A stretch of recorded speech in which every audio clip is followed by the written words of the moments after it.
को देश में पहली बार इमरजेंसी लगी थी। मैं उस समय पैदा भी नहीं हुई थी, लेकिन मुझे यकीन है कि आप उस समय राजनीति में सक्रिय थे। आपने उस तरह की इमरजेंसी जब पूरे देश में लगी थी, वो एक राजनीतिक अराजकता का माहौल था। लेकिन ऊपर जरा बातचीत कैसे हो रही है? कह रही थी 25 जून 1975 को जब देश में इमरजेंसी लगी थी, मैं पैदा भी नहीं हुई थी, लेकिन आपने उस इमरजेंसी को अपने आंखों से देखा, महसूस किया होगा।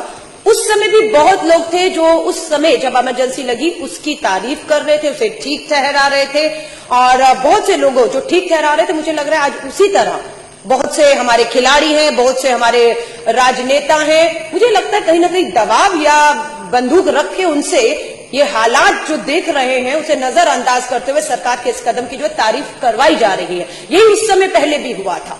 पूरा देश में अराजकता का माहौल उस समय राजनीतिक था, इस समय राजनीति के साथ आर्थिक भी है।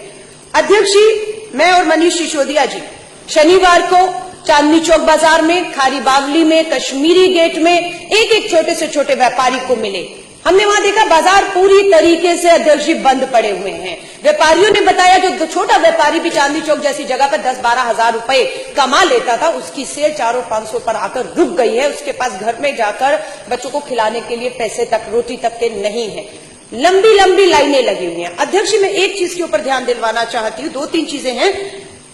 नरेंद्र मोदी जी देश के प्रधानमंत्री ने 8 तारीख की रात को 8:17 के ऊपर सारे टीवी चैनल पे लाइव आए और हमें लगा कि पता नहीं क्या हो गया। पहला शब्द था काले धन से लड़ना चाहते। पूरे देश में खुशी थी, मुझे भी वो शब्द सुनकर बहुत खुशी महसूस हुई कि प्रधानमंत्री 2.5 साल बाद शायद अपना कमिटमेंट पूरा करने जा रहे हैं और ये बिल्कुल देश काले धन से लड़ना चाहता है। लेकिन जैसे जैसे उन्होंने अपनी बात को आगे बढ़ाया तो हमारे पांव के नीचे से जमीन हट गई, क्योंकि हम जमीन के लोग हैं और हमें मालूम था कि ये जो फरमान जारी किया जा रहा है उसके बाद देश और दिल्ली के अंदर हालात क्या होने वाले हैं। अध्यक्ष जी, सबसे बड़ा मजाक उन्होंने तब किया जब 8 तारीख की रात को वो तुगलकी फरमान जारी करते कि 500 और 100 के नोटों पर पाबंदी लगा देते हैं और 9 तारीख की सुबह हवाई जहाज लेकर जापान रवाना हो जाते हैं विदेशी दौरे पर। और वहां जाकर जो भारतीय कम्युनिटी उसमें बहुत ठाके लगाकर, तालियां बजा बजा कर जिक्र करते हैं उस बूढ़ी मां का जो कहीं वृद्धाश्रम में पड़ी हुई है।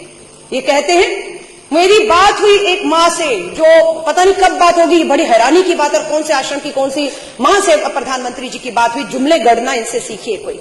उन्होंने कहा वहां पर जापान की हमारी इंडियन कम्युनिटी के सामने कि मुझे एक मां ने बहुत आशीर्वाद दिया। उन्होंने कहा कि मेरे बेटा बहू मुझे वृद्धाश्रम में छोड़ गए थे, लेकिन अब मुझे उनको मेरी याद आ रही है और मेरे बैंक में 2.5 लाख रुपया जमा हो गया है। वो माँ कहाँ है, वो कौन सा आश्रम है, कब बात हो गई प्रधानमंत्री जी से जिसका जिक्र वो जापान में जाकर कर रहे थे, ठाके लगा रहे थे।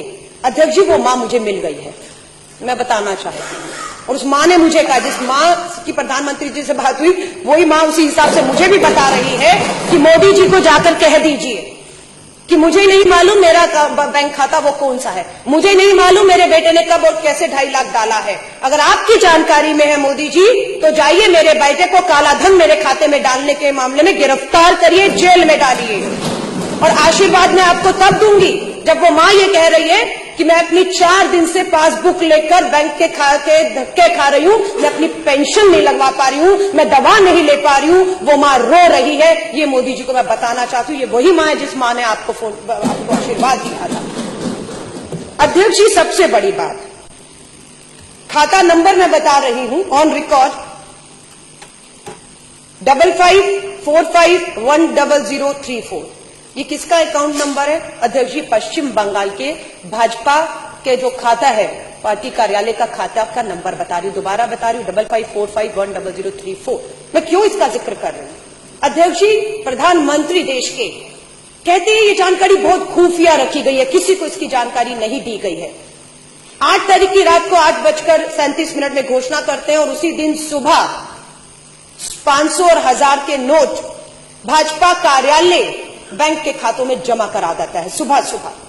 ये कोई पूछेगा कि 1 करोड़ रुपया जो भाजपा के खाते में सभी के सभी 100 और 500 के नोट जमा कराए गए, वो कैसे आए?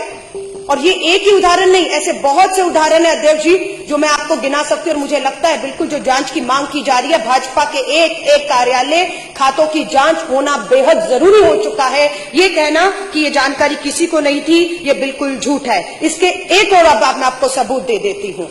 अध्यक्ष जी, मैं पूछना चाहती हूँ, ये शख्स जो है संजीव कंबोज, ये कौन है? ये पंजाब का भाजपा का बहुत बड़ा नेता है।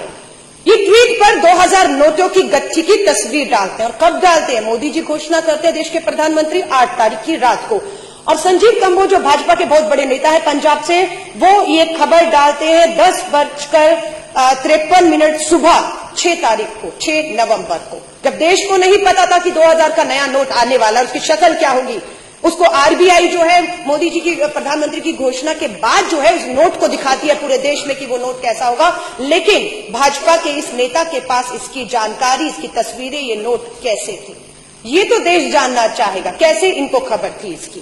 लेकिन इसका जवाब भाजपा का कोई नेता देने को तैयार नहीं है। उल्टा राष्ट्रवाद और देशभक्ति के नाम पर जिस तरह से निर्दोषों को मैं कहूंगी, क्योंकि चीफ जस्टिस ऑफ इंडिया के भी पूर्व चीफ जस्टिस ने भी कहा है कि जिनको फेक इनकाउंटर में मारा गया है उनका दोष कभी साबित ही नहीं हुआ, वो अभी अंडर ट्रायल थे। तो देशभक्ति के नाम पर, राष्ट्रवाद के नाम पर, आतंकवाद के नाम पर जिस तरह से निर्दोषों को फेक इनकाउंटर का शिकार बनाया जा रहा है, ठीक उसी तरह देशभक्ति राष्ट्रवाद के नाम पर, काले धन के नाम पर निर्दोषों को, 125 करोड़ की गरीब मजदूर आम आदमी किसानों को लाकर इन्होंने जो है वो सड़क पे खड़ा कर दिया है।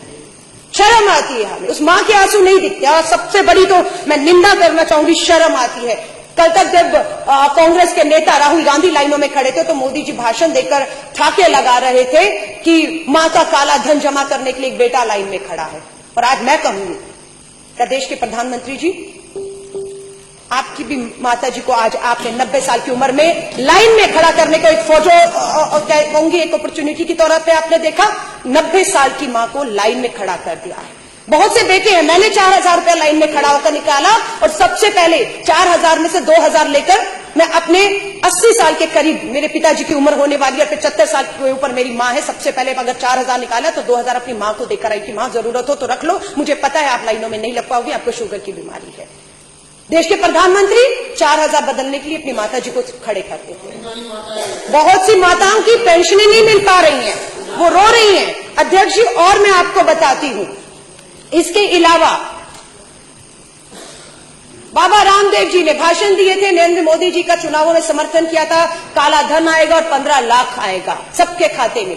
हम इसी देश का इंतजार कर रहे थे। जब मोदी जी घोषणा करने लग गए, मुझे लगा शायद काला धन वापस आ गया और सबके खातों में अब 15 लाख आने वाला है। लेकिन अध्यक्ष जी, होता क्या है, अभी एक अलवर की वीडियो जो है वो क्लिपिंग चल रही है किसी न्यूज चैनल की, उसमें बाबा रामदेव, अलवर राजस्थान का कोई उपचुनाव होना है, उसके उम्मीदवार है, चांदनाथ प्रत्याशी है, उनके प्रचार में गए तो उनको भूल गए कि मेरे सामने माइक और कैमरे लगे हुए हैं। जो भाजपा के प्रत्याशी चांदनाथ हैं, वो बाबा रामदेव जी के कान में कहते हैं, अरे बड़ी मुसीबत आ गई, मेरा भी पैसा पकड़ा गया। ये उनके शब्द हैं। किसी ने कहीं से पैसे लाने में बड़ी दिक्कत हो रही है, हमारे पकड़े भी गए। अब बाबा रामदेव जी क्या कहते हैं, उनका हाथ पकड़ते, उन्हें चुप कराते, ये बात यहां बंद करो, बावले हो गए हो, यहां मत करो, फंस जाओगे। ये क्या सच्चाई है? ये क्लिपिंग चल रहा है लेकिन मीडिया नहीं दिखा रहा उसको। उसके ऊपर बाबा जी से नहीं पूछा जा रहा किसका कौन सा पैसा पकड़ा गया। ये वही बाबा रामदेव है जो आज पतंजलि में अंदर जो करोड़ों रुपए, मैं कह रही हूं आप सरहद पे खड़े जवान का बाबा रामदेव हवाला दे रहे देशभक्ति के नाम पर। बाबा रामदेव जी, आपका हम लोग आपको तब हम मानेंगे जब आप पतंजलि के दरवाजे खोल देंगे और आटा और नमक और चीनी और भूखे जो लोग आज हैं उनके घर तक आपका पतंजलि का सामान पहुंच जाए। पर आपके यहां पर भी काले धन को सफेद करने का काम चल रहा है। दूसरा, भाजपा के ही बहुत बड़े नेता, बहुत नाम फेमस हुआ, सुषमा स्वराज जी वहां से चुनाव जब लड़ी थी, बिल्लारी ब्रदर्स करके माइन माफिया हैं, सीबीआई में उनके केस चल रहे हैं। 16 तारीख को उनकी बेटी की शादी है। ये हिंदुस्तान टाइम्स की न्यूज़पेपर में इसका खुलासा है कि 500 करोड़ रुपया बिल्लारी ब्रदर, रेड्डी ब्रदर, भाजपा के लीडर जो है नेता, 500 करोड़ रुपया अपनी बेटी की शादी पे खर्च करना चाह रहे हैं। क्या इसकी कोई जांच करेगा कि ये 500 करोड़ रुपया जो शादी पे उड़ाया जाएगा ऐसे माहौल में, वो कहां से आया? वो कैश है, बैंकों से आया? कैश है तो कब और कौन से बैंकों में ये बदला गया?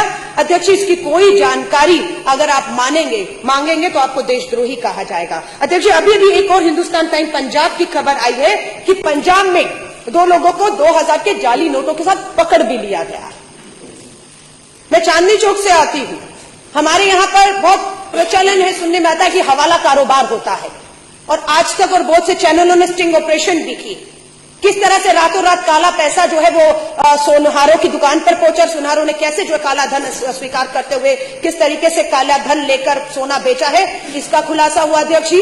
हवाला के थ्रू कैसे पैसा हो रहा है, जाली नोट आ चुके हैं, बिल्कुल इसकी चिंता जो है वो इनको नहीं हो रही है। अगर आप प्रश्न करेंगे तो आपको देशद्रोही कहा जाएगा, आपको जो है। और मैं अध्यक्ष जी कहूंगी, नितिन जी प्लीज। ये अखबार की सच्चाइयां हैं। दिल्ली के 80% एटीएम खाली पड़े हुए हैं, क्योंकि 100 का आपने 500,000 बंद कर दिया, उसके बाद एक ही नोट बचता एटीएम में जो फिट होता था वो 100 का होता था। और 100 की जो हकीकत है इस देश में, ये मैं नहीं कह रही, ये आंकड़े हैं, ये मेरे हाथ में इंडिया टुडे का न्यूज़पेपर है। इंडिया टुडे का न्यूज़पेपर ये बता रहा है कि देश में तो कुल करेंसी का जो 500 के नोट थे उसका 47% जो है वो हिस्सा था, और जो 1000 के नोट थे उसका लगभग 37%। आप मानिए लगभग 80% जो करेंसी थी वो 500 और 1000 के नोट की थी। 80-85 बाकी जितना भी रह गया, कुछ प्रतिशत 100 के नोट से ये देश ये सोच रहे हैं कुछ यूं चल जाएगा। ये हकीकत है। पहले प्रधानमंत्री जी ने कहा मुझे 2 हफ्ते दे दीजिए, जापान में ठाके मार के हंसे, यहां पर आकर रोना शुरू कर दिया और अब 50 दिन मांग रहे हैं। और अर्थशास्त्री कह रहे हैं कि 6 महीने तक ये व्यवस्था जो है वो सुधरने वाली नहीं है। अराजकता का माहौल सब जगह है। अगर दिल्ली के मुख्यमंत्री उन्हें चेतावनी भी देते हैं कि संभल जाइए, इस देश के हालात बहुत बदतर होने वाले हैं, लेकिन वो कहते हैं कि आप हमें धमका रहे हैं, आप हमें धमका रहे हैं। आश्रय लेना चाह रहे हैं कि कश्मीर में अगर स्टोन पेल्टिंग अध्यक्ष जी अगर बंद हो गया तो 500 के नोट बंद करने से हुआ है। तो मैं ये भी बता दूं, इस 500 के नोट के साथ स्टोन पेल्टिंग अगर पथराव वहां बंद हो चुका है, लेकिन खतरा पूरे देश में इसका पैदा हो चुका है। उसके उदाहरण है कि बहुत जगह लूटमार शुरू हो गई, काले बाजारी शुरू हो गई है, नमक तक को लेकर खारी बावली की दुकान को लूटा गया है। इन सब के लिए सरकार बिल्कुल भी तैयार नहीं है। 25,000 रुपए में कैसी होगी बेटी की शादी? इनका दर्द सुनने वाला कोई है? कौन नहीं चाहता अध्यक्ष जी? एक मां मुझे मिली जिसका मैंने फेसबुक पे वीडियो भी डाला है, 10 लाख लोगों ने उसको शेयर किया है। वो मां ये कह रही है कि मैंने 50,000 रुपया 8 तारीख की सुबह अपनी बेटी की शादी के लिए उधार लिया था। वो 50,000 अब कागज रद्दी हो चुका है, कर्ज सिर पे खड़ा है जिससे लिया है। वो कहता है मुझे ये नोट वापस चाहिए। मैंने जब दिए थे तब ये चलते थे, अब मैं जो लूंगा वो लूंगा जो आज चलते हैं। वो मां आज सड़कों पर खड़ी है, रो रही है कि बेटी की बारात रास्ते से वापस लौट रही है। इसी तरह बहुत उदाहरण है। All is not well at Azadpur Mandi, फल फूल सब्जियां सड़ रही हैं, करोड़ों का नुकसान इस देश की अर्थव्यवस्था को लग रहा है। लोग बेरोजगार हो रहे हैं, जिनके पास 100 लोग काम करने वाले थे, सैलरी ना देने की वजह से उनको पता है कि 6 महीने तक अर्थव्यवस्था नहीं सुधरेगी, उन्होंने उसको नौकरियों से बेदखल करके बेरोजगारी भी एक बड़ा कारण बनना पड़ा। नोट बदलने में नाकाम युवती ने फांसी लगा दी। इतनी निराशा हताशा आज आ चुकी है कि ये हाल हो चुका है। अलका जी कंक्लूड करें प्लीज, कंक्लूड करिए। यही कहूंगी, इसकी इतनी गंभीरता को विपक्ष हल्के में मत ले। मैं आपसे कहूंगी, हालात हम जमीन से जुड़े हुए नेता, हमारे नेता आजादपुर मंडी से लेकर मनीष सिसोदिया जी पूरा चांदनी चौक घूमे, जमीन की हकीकत को जानते हैं। जिस जमीन की हकीकत से देश के प्रधानमंत्री कोसों दूर हैं, अगर वो जमीन की हकीकत से वाकिफ होते तो पश्चिम बंगाल, बिहार, दिल्ली में उनका ये हाल नहीं होता। आज भी मैं कहूंगी समय है, संभल जाए अध्यक्ष जी। जय हिंद।